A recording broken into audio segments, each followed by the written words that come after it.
Have you ever just lost it? You've been in a conversation with somebody or an argument and then you say things that you regret? Or maybe you don't say anything at all. Maybe your mind goes blank.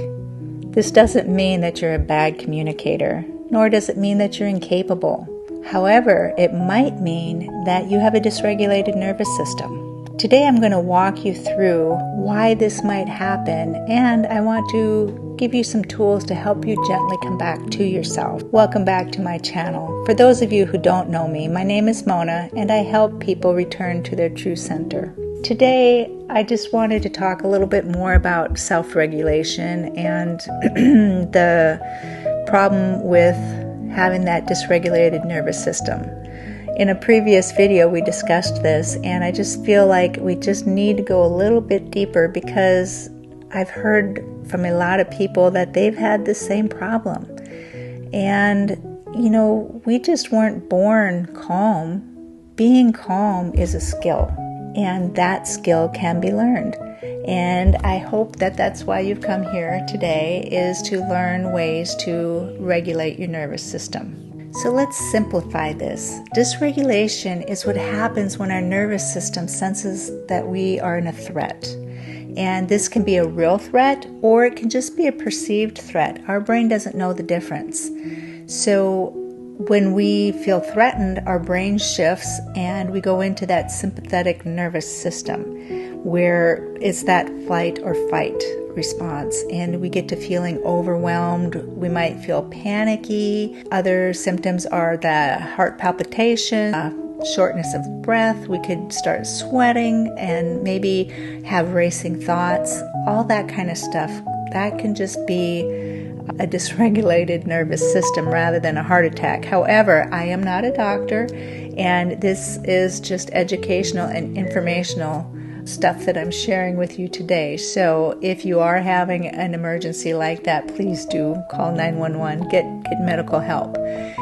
But, I have gone to the hospital thinking I was having a heart attack, and it was actually a panic attack instead. And my body, my nervous system was totally out of whack. And that is a place that I used to live, just because I didn't know how to regulate my nervous system, and I was in that chronic fight or flight mode. And your brain just wants to protect your body, and it does these things to help you stay safe. Things might trigger your body, making you think that you are in danger. Maybe you're having a conversation with somebody, the tone is off. Maybe they trigger something that happened to you in the past during another conversation that got heated and maybe violent. And you can have a full body response when this happens. I've had this happen, and normally it's not so much in a conversation where this had happened to me. When it happened, I was watching TV or a movie, and something in that triggered a memory, and I went from being totally fine to suddenly I couldn't breathe and I felt panicked and I had to get up and walk away.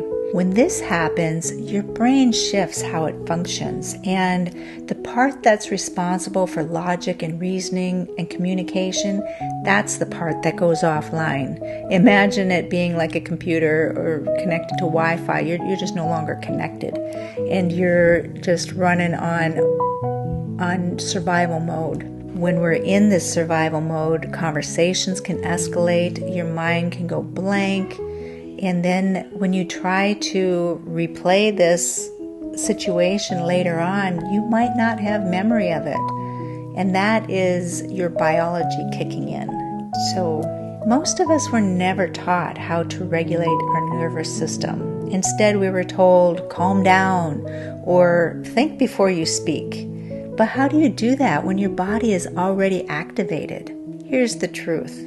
You cannot access clear thinking when you are in dysregulation. You have to bring your body back to feeling safe again. And that is a skill. We don't have to be in a panic mode to do some breathing exercises and to get ourselves into a calmer space. It is so important to do it whenever you think about it, because when you do that, then you train your body to automatically go into relaxation mode rather than panic mode. So why don't we take a moment to do some breathing together? So what we can do is we'll be breathing in through our nose slowly, and then we'll exhale out of our mouth longer than we do the inhale. So we want to breathe in and exhale. Breathe in. Exhale. Go ahead and breathe on your own. When you're breathing in, feel all the areas where you're feeling tense. And when you're exhaling, release those areas. Help them to relax. The more you do this, the calmer you start to feel.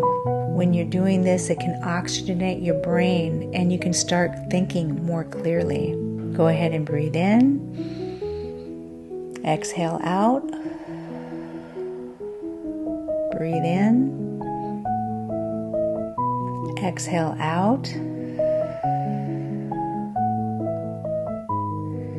And by doing this also, you can invite that other person, if you're having a conversation or a disagreement, invite that person to breathe with you. Or maybe you can't even breathe with them, or you feel like you need a moment. You can excuse yourself and say you need a bathroom break or something, and go to a safe place and breathe. Just get a hold of yourself again, and then you can make that shift, because you're never going to make that shift when you're in a panic mode.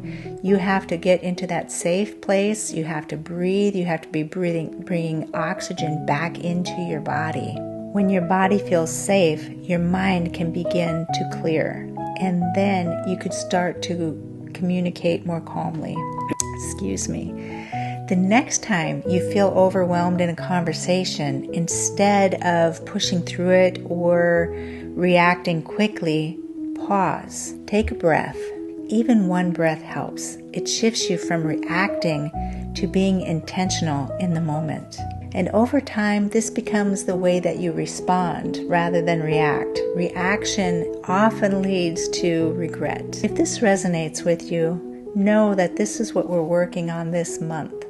So I hope that you come back for another video. It's important that you learn how to regulate your nervous system, because in the moments that it matters, a regulated nervous system can help you speak your heart instead of lose your mind. Now, if you're ready to go a little deeper, I've created a tool called the Conversation Quick Guide.